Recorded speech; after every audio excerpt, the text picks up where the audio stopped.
For some way I heard nothing but the crackling twigs under my feet, the faint rustle of the breeze above, and my own breathing and the throb of the blood vessels in my ears.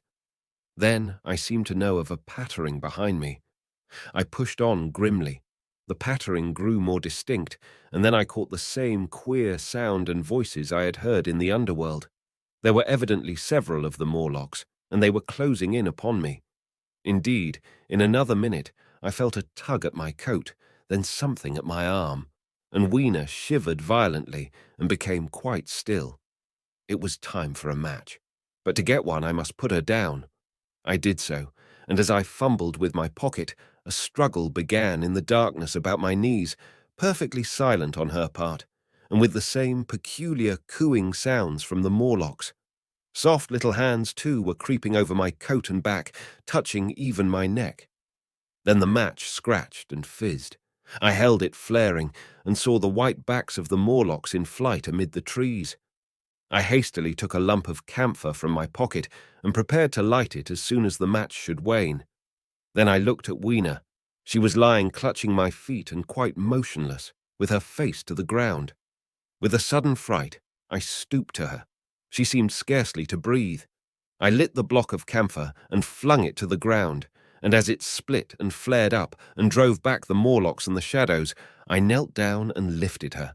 The wood behind seemed full of the stir and murmur of a great company. She seemed to have fainted. I put her carefully upon my shoulder and rose to push on, and then there came a horrible realization. In maneuvering with my matches and Weena, I had turned myself about several times, and now I had not the faintest idea in what direction lay my path. For all I knew, I might be facing back towards the Palace of Green Porcelain. I found myself in a cold sweat. I had to think rapidly what to do. I determined to build a fire and encamp where we were. I put Weena, still motionless, down upon a turfy bowl, and very hastily, as my first lump of camphor waned, I began collecting sticks and leaves. Here and there, out of the darkness round me, the Morlock's eyes shone like carbuncles. The camphor flickered and went out. I lit a match, and as I did so, two white forms that had been approaching Weena dashed hastily away.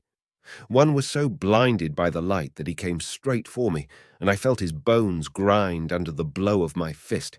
He gave a whoop of dismay, staggered a little way, and fell down. I lit another piece of camphor and went on gathering my bonfire. Presently, I noticed how dry was some of the foliage above me, for since my arrival on the time machine, a matter of a week, no rain had fallen.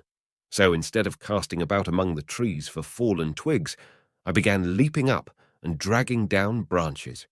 Very soon I had a choking, smoky fire of green wood and dry sticks and could economize my camphor. Then I turned to where Weena lay beside my iron mace.